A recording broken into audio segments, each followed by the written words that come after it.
some people say that our instincts should be under control all the time, while others say that instincts is what actually helps athletes to achieve great level of performance. In this video, we're going to talk about what role instincts play in achieving high performance, and we are going to talk about our greatest athletes and how they actually behave on the court or on the field. And if you ever seen professional players play, you can see that they are sometimes behave like animals, but really when they win, they like scream and they act a lot of times like animals. And this is them showing their instinctual part, I guess. And let's talk a little bit about what instincts are. Instincts is your ability, is your desire to dominate, is your desire, for example, your fears, your desire to procreate, and greed, for example, could be an instinct.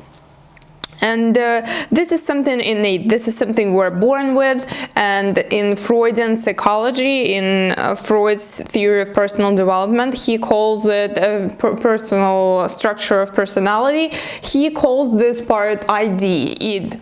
This is something you're born with. You're born with all these desires, sexual desires to eat, to dominate, to really get what you want all the time. But once we grow up, we are told, we develop this thing called ego and superego. And superego is basically our internalization of our parents. Basically, we internalize our parents, and this is like the voice that tells you, oh, you should do this, you should do that, don't go here, don't go there. It's your basically parental voice inside your head that basically kills your instincts or suppresses them, and sometimes suppresses them even to the point where you don't even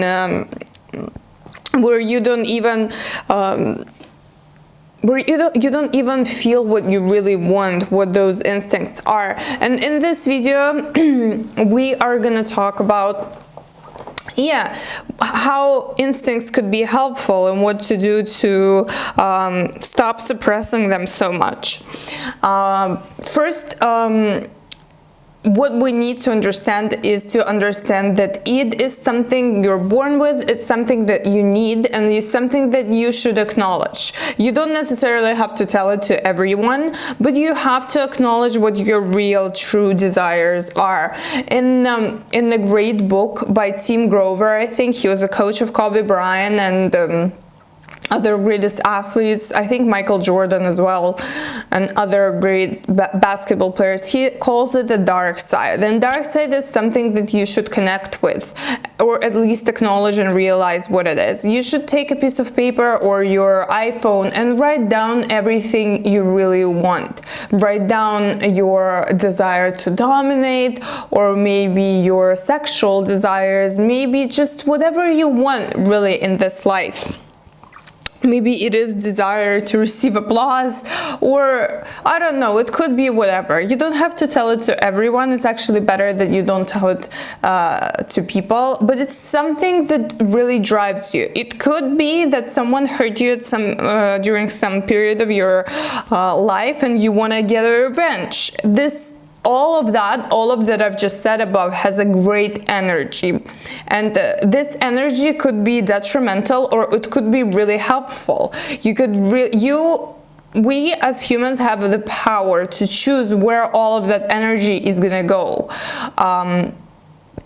Greatest athletes know how to use that quote-unquote negative energy, which is not that negative, because we are going to reframe this energy, and I'm going to explain to you in a second how we're going to reframe it and how we're really going to use it to boost our performance.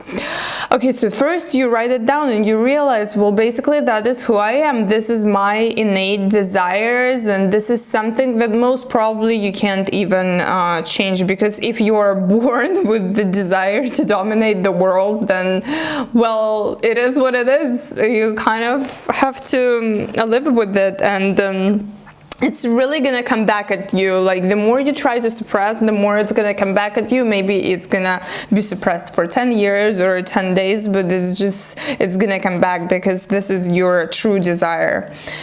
Okay, anyway, Yeah, actually, another great theory is Carl Jung's theory. He calls this dark side, what Tim Grover calls the dark side. He calls it a shadow. And basically, a shadow is something that you don't see, but it always follows you. And it's basically this kind of bad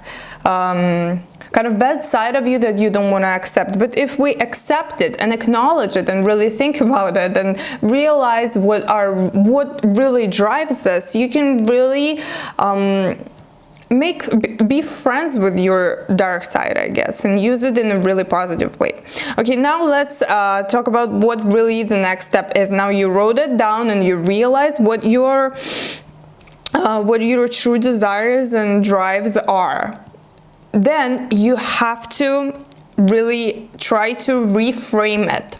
So you write down everything you want, everything that you really want.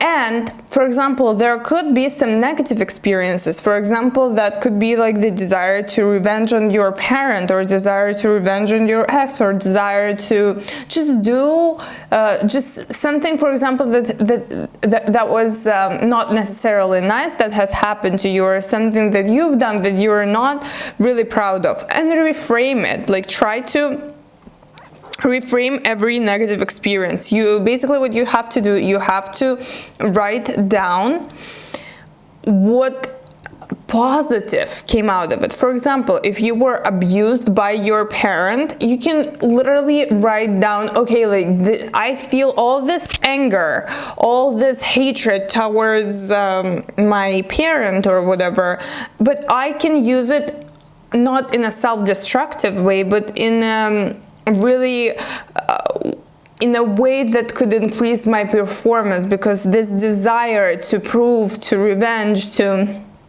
really maybe even hurt someone could really be helpful on the court or on the field or during the practice. And first, let's talk about the practice.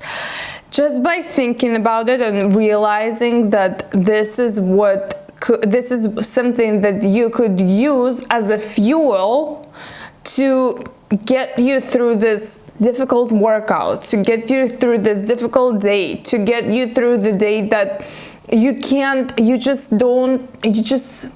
get you through the day where you don't want to go and do some extra stuff, but you still going because you feel all that energy rising in you when you remember all these things that really drive you, and all these people you want to revenge on, and all these like things that you feel greedy about, and all the things that you maybe want or desire.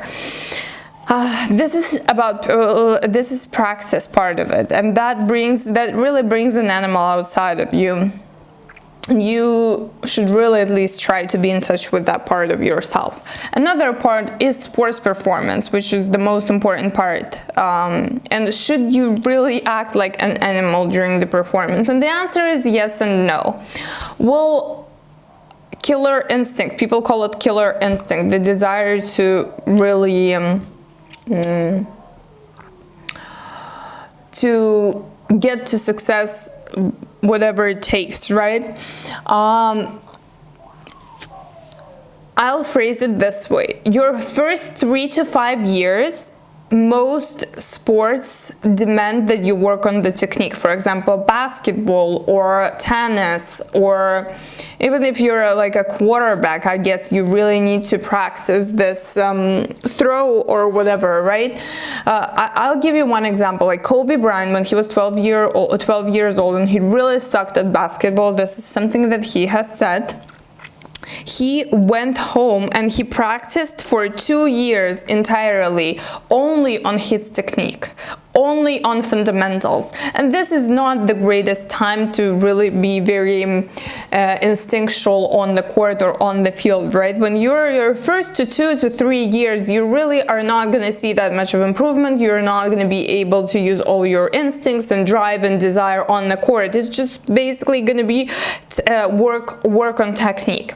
And this is going to take 2 to 5 years on the court. Or if you are, let's say, maybe 7 years into your career and you decide that you want to change some sort of technique in your throw or serve or whatever sport you play, I don't know.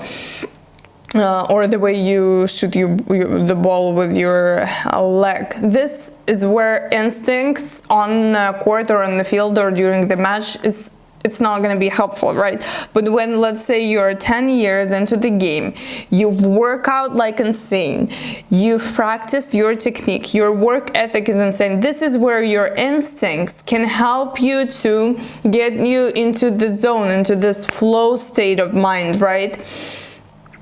Given that you are very, very, very prepared, obviously, for the game, you have to, at that point, you have to learn to trust your instinct and stop thinking. Just trust your instinct. Just feel your body and focus on your breath and feel those instincts, and just trust it as much as you can. Yeah, if you guys want to see or listen to on the technique how to get in the zone, which includes this instinct part, and also some techniques on how to really focus and get into that flow state of mind, click on one of the videos that has just appeared on the screen. And thank you so much for watching this video till the end. And yeah, thank you guys.